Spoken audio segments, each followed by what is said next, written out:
Hi class, here we are kind of at the end of chapter 10, and I've got to be kind of honest, I'm excited about the last few sections because of the algebra involved in it.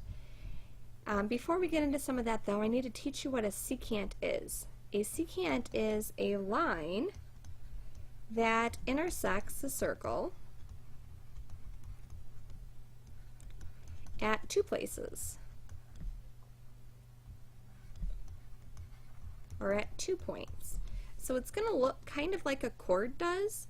The difference between a chord and a secant is a secant continues throughout, and a chord is just part of a secant that lies on the inside.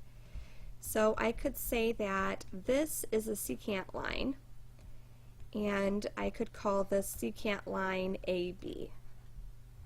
And if you want to make the distinction, this is a secant, should probably label it, and if you just had segment AB, that portion on the inside, or that segment on the inside of the circle, would just be a chord. So we have a formula for how to figure out arcs and angles when we have either two secants or two chords, and the biggest thing is that these are going to intersect on the inside of the circle. So I'm going to draw them out as secants. Notice here that this is not the central angle, it's not an inscribed angle, so it's not just going to be like the same as the arc or half of the arc, it's going to be somewhere in between. And what I need for this is I need to actually have a couple of different things. So I'm going to label these points, and I'll put angle 1 here. So you can see that angle 1 is intersecting arc AB, and then the vertical angle to angle 1 is important too. The vertical angle to angle 1 is intersecting arc DC. So the formula for this is the measure of that angle that's on the inside of the circle is going to equal the average of those two arcs. In this case, it's arc AB and arc CD. So this one is the intercepted arc from that particular angle, and the one across from its vertical angle.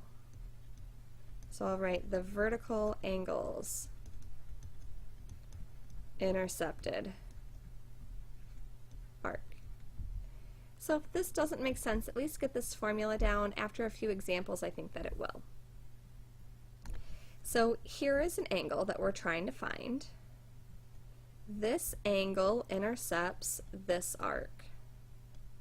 And the arc that's across from this, or the vertical angle of this one would be here, that is that angle, or that arc measure as well. So what I'm going to do to solve this is I'm going to say that the angle equals the average of these two arcs. And if you want to write that out, it's the average of the arcs. Just make sure you pick the right ones. So for this one, I would say that x equals, I'm going to average 116 and 47. So adding those up, dividing by 2, if you want to grab a calculator, you can be more than welcome to do that. I'm going to be adding those up, and then you can multiply by half. Dividing by 2 is the same thing.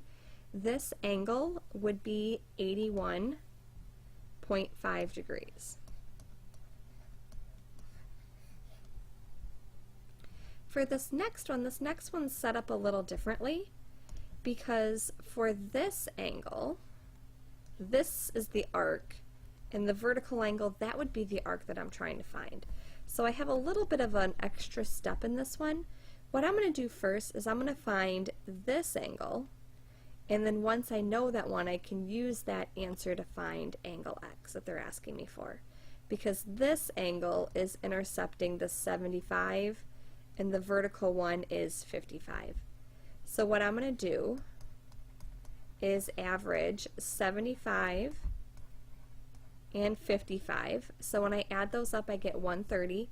Divide by 2, I get 65. So if this angle is 65, well, then to find angle X, I can simply just subtract that from 180 because these two form that straight line or that linear pair. So angle X, or the final answer for this one, would be 115. And then in this last example, here I have the angle and the arcs are in the right place, but I'm missing one of the arcs. So I'm just going to plug those numbers into this formula and then go ahead and solve for X. So the angle is 128. That equals the average of those two arcs. And it doesn't matter what order you put those in. It also doesn't matter exactly how you solve this. There's a couple of different ways algebraically you can do this. If you would like to distribute, you can. I probably wouldn't do that though. I think what I would do first, actually I know what I would do first, I would get rid of the half by multiplying by 2. So when I multiply each side by 2, I get this to be 256 equals 154 plus X. Then I don't have to deal with any decimals or fractions. If you would like to distribute and solve, you're going to get the exact same answer. So that makes this arc 102 degrees. And if you would like to take that and plug it back in, you know, take half of 154 plus 102, make sure you get 128. That might be a good idea just as like a double check. In this next scenario, I have one tangent with one secant, or it could be one tangent with a chord. The main important thing is that they're going to intersect on the circle. So I'm going to draw the tangent first. And then again, it doesn't matter if this is a chord or if it continues out to be a secant, but the intersection of those two is going to be one point right on the circle. So maybe right there. There are two angles that are formed, and either angle, the way you're going to be able to find it is that the angle in this case equals half of its intercepted arc. So if this is the angle, it's going to be half of whatever that arc is, or if it were this angle here, it would be half of that arc. This is a lot like that inscribed angle, where the inscribed angle is just half of the arc that it intercepts. It's the same rule. When you're doing these, just make sure you're finding the right spot. So in this one, I'm finding the measure of arc JLK. So because I have this angle, I'm trying to find that arc, because the angle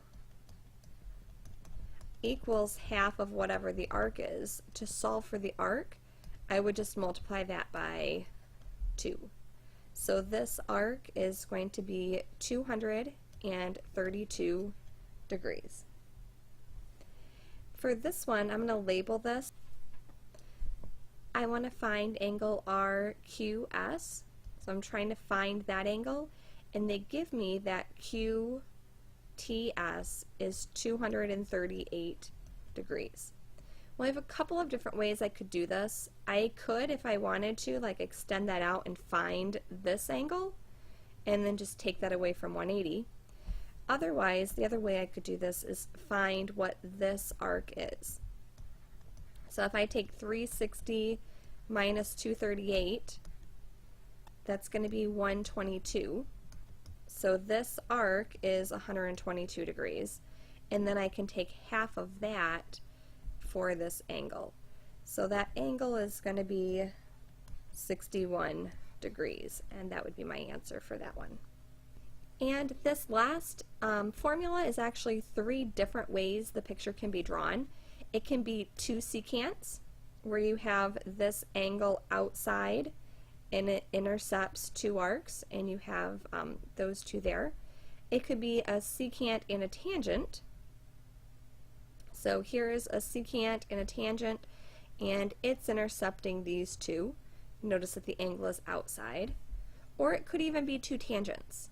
And then I have these two arcs, and this angle is on the outside. So either way, two secants, two tangents, or one of each, the intersection is on the outside of the circle. For all of these, the measure of the angle, and I'll just say angle A in this case because they're all labeled that way, is going to be half of the difference of the two intercepted arcs.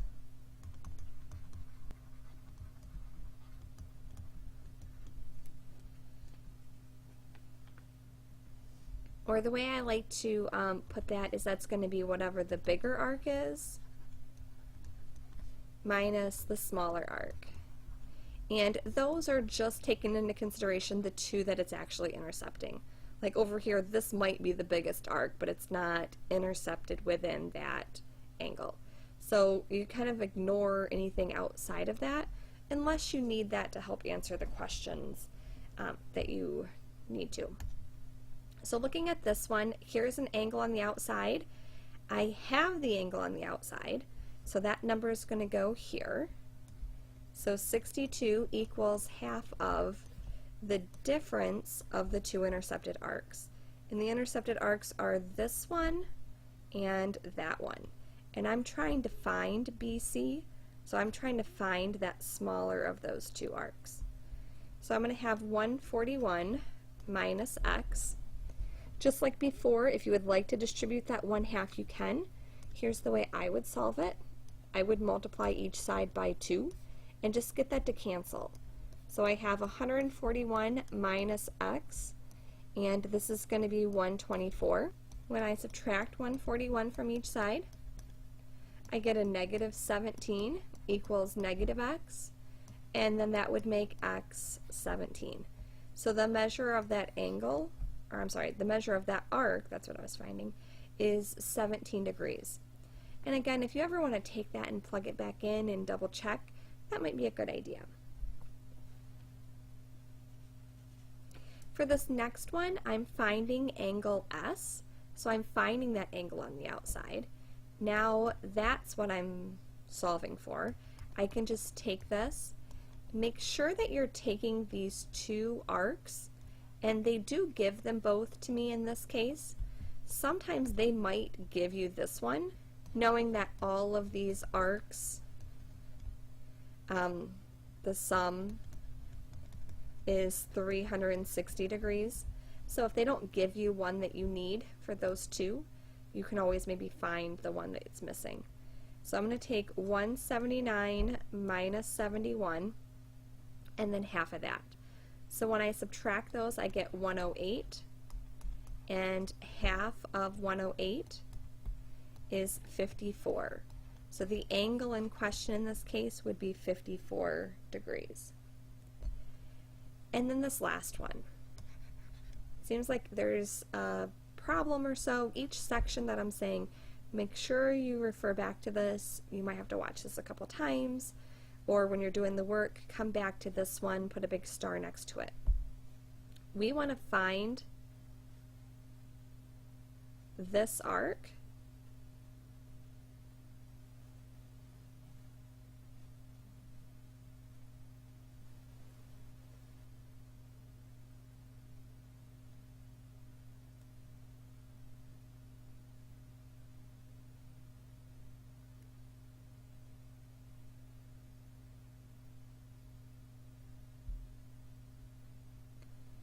and here they were nice to us and they told us this one, but I'm going to tell you there are going to be a couple where they don't even tell you this one, and they're going to ask that you find either part.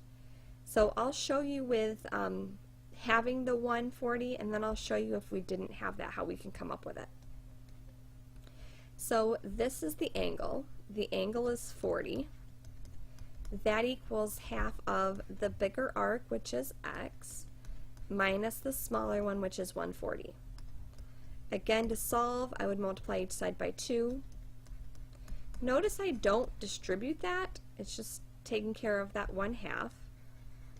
and I would add 140 to each side so that this arc is 220 degrees.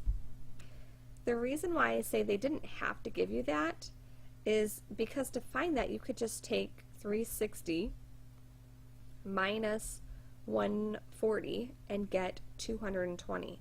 That was kind of like extra information. I wanted to show you with the formula though, to show you how we could do one even if they didn't tell you that this is 140. All they really have to give you is what this angle is, if these are two tangents. So, if you want to find this, and you have this angle, and you don't know how long this part, or this arc is, you can still figure it out, because the whole way around the circle is 360 degrees, and because this portion is x, the part that's left over, this part would be 360 minus x. So when I set this up, I can set this up as 40 equals half of x, and now the smaller arc is 360 minus x. Going through the algebra for this, you just have to be a little careful. I would start it out the same. So 80 equals x, and then this negative, I would think about like distributing that to the stuff inside those other parentheses. Negative 360 plus x. I'm going to go through and add 360 to each side. So 440 equals 2x, or x equals 220 degrees. So even if they don't give you one of those pieces, you can still solve it. Please make sure you get this down in your notes and ask questions if you need help when we're doing the work.